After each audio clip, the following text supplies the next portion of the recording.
Good afternoon. My name is Jacob Folger. I'm a sculptor and an artist, and I show people how to make things on my YouTube channel. And today we are making a troll. Um, Now you can just follow along. We're starting with a ball of clay. We're going to do the head first, and I made indentations with my thumbs to form the eyes. The beginning of the eyes, and here I am putting on some clay for the beginning of a nose. Anything that you do for the first time is, it takes a little bit of practice. So, I've made many different pieces out of clay, and I have a lot of practice, so it goes fairly easy for me. That tool I was just showing you is I've been carrying around these tools, just two of them, wood sculpting tools for many years, and there's another one there. And those shapes, by the way, are still available in art stores, and I recommend those shapes if you can get them. And here I am making a little bit larger indentations for the eye sockets. So again, it's going to be practice for you. Just follow along the best you can. And if you find yourself getting impatient, take a break, work on a different area, or just take a break altogether. Now I'm going to use the back of a paintbrush here to make the eye sockets, and I'm going to make the eye sockets, or the the pupils of the eyes pointed kind of down and to the left. It's a lot easier to make them look somewhat realistic if you have them pointed in another direction instead of straight on. Now I'm working with self-hardening clay here, but you can sculpt your troll in anything that you would like. Oftentimes I work in polymer clay, but I'm short today. I don't have that much of it with me, so I'm working in self-hardening clay. The best brands I have found are Marblex or Mexican clay, but there's many brands on the market. Most of them are very good. The main thing is if clay sits on the shelf for a long time, it will get hard. So you want to make sure it's soft before you buy it. Here I am working on the mouth and the lips of the mouth. Sometimes you're pushing, you're prodding, you're pulling, you're adding clay, taking away clay. It just takes a little bit of patience. It's really not that hard once you've done it a few times.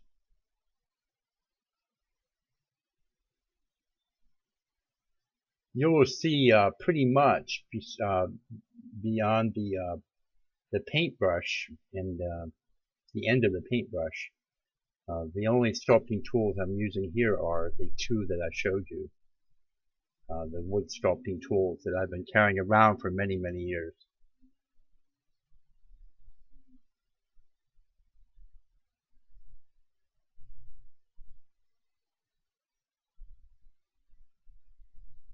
Now here what I'm doing is I'm scoring the bottom of the head and the top of the beginning of the torso, and then adding a little bit of water to both parts, and this kind of just will make it a lot stronger, make the bond of the two pieces together a lot stronger.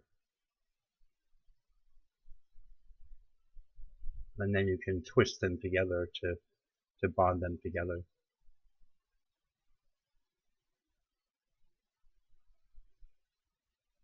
I got inspired to make the troll, and I had trouble sleeping because I had this troll on my mind. So I got up earlier before the light of day and started it, and that's why it kind of has this orange glow to it, because the lighting wasn't really good.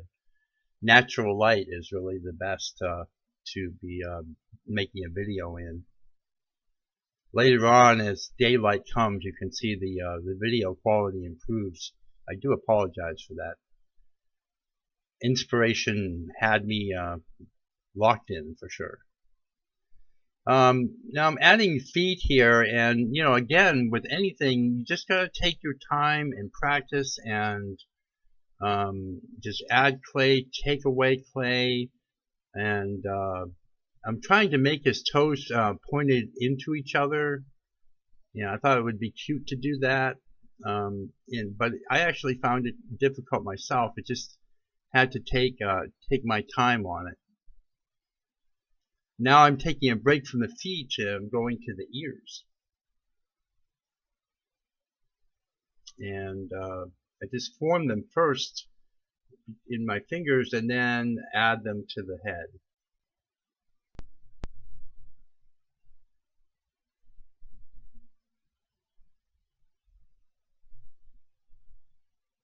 And here I am doing the second ear. You notice how I press in near the center of the clay there. It creates a kind of like a rib or ridge, and makes the ear look a little bit more natural by doing that.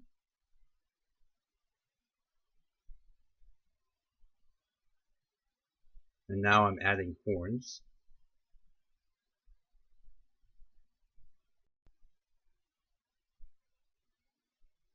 And now I'm working on the arm, and what I'm going to do with the arm is I'm going to bring the arm down to his feet and add a hand kind of holding on to his right foot.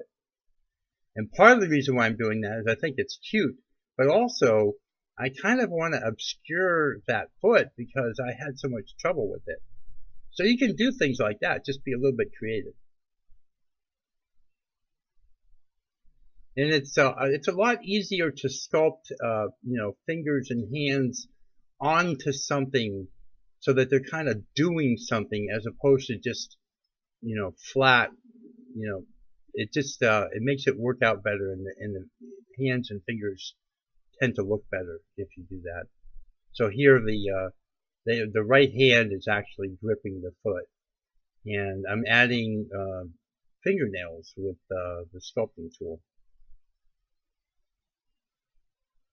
If ever you want to take a break, if you're sculpting in the self-hardening clay, you can cover your work with a plastic bag and just leave it like that.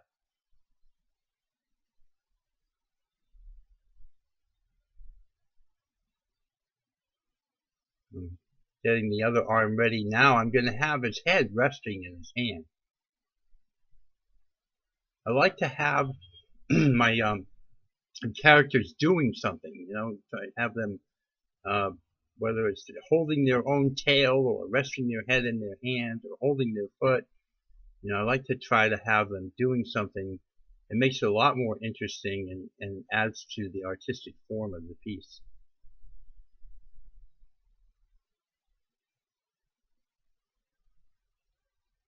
Now his fingers, the idea is to make his other two fingers look like they're folded down and against his cheek, and so that's why I shortened them like that. Now I'm going to add hair, and so basically just a noodle of clay going between his horns, pressed into his head, and now adding texture to make it look like hair, just by using a sharp wood sculpting tool on a sharp end.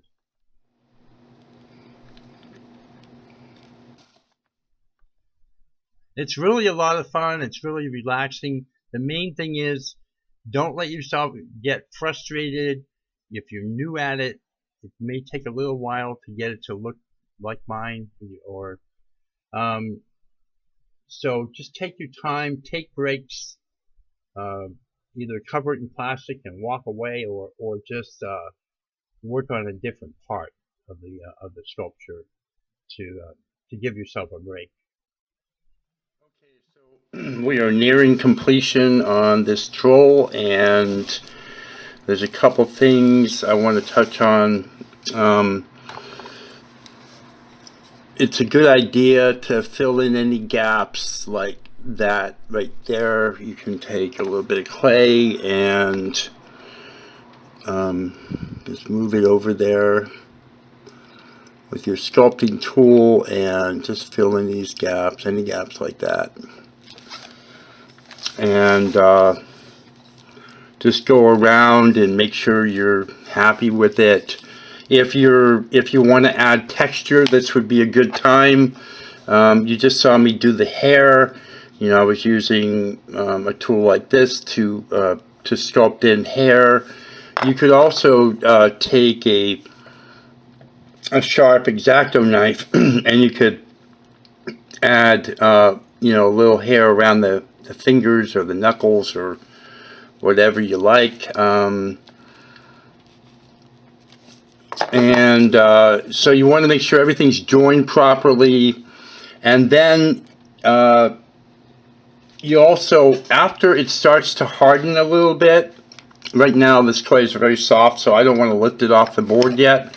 But when you're ready to lift it off the board a little bit, you can take a wire like this here and just hold it down to the board with your fingers like this. And then just draw it towards yourself. And you probably don't want to lift it off the board until you've until it's hardened a little bit. But then you can, at that point, you can check the bottom and make sure that it's all the cracks or crevices are filled in. That will just make it more structurally sound. And then you can also, now I as I say in many of my videos, I don't usually remove the sculpting marks because I like them and I like the way my finishes look on the sculpting marks, and that texture, that kind of texture. But if you want to remove them, you can take water and a brush and just paint it like this. The one thing that I would recommend is to stay away from the eyeballs, the eye area, because it's going to be really hard to repair that later on. If you get it all muddy and everything, the eyeballs will be very difficult to repair at this point. So I would stay away from them entirely. And you also can, when you're brushing it, you can dab the brush, get the most of the water off of it before you start brushing it. When your brush gets loaded with clay, the best way to get it clear of the clay is put it into the water and dab it vigorously on the bottom of the cup like that, and that will get all the clay off of it. And then I think when it's done, you might want to sign it. You can find a place on there and just sign it. The way I sign, use the tool I use is this sculpting tool here, and I just put my initials in like this, or not my initials, but my last name, like that. So you can do that, and then when you're actually going to dry it, you can. The best thing to do is put it in loosely wrapped in a plastic bag,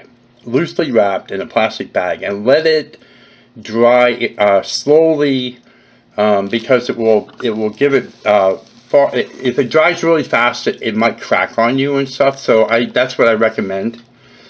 Now if you've done this project in polymer clay, you can use alcohol in a paintbrush instead of water in a paintbrush to do the smoothing. And of course, you want to bake it to the based on the instructions on the packaging for the polymer clay that you used. And that's about it. So we've made a troll today. If you like this kind of content, I do a lot of videos along these lines. I have nearly 500 videos now on a number of subjects, especially things like this. And if you like the video, please click on the like button and leave me a comment. Tell me what you thought of the video or any comments that you might have. And when you make your troll, please send one to my email address, which is on my channel page. And thank you so much for watching. Have a great day.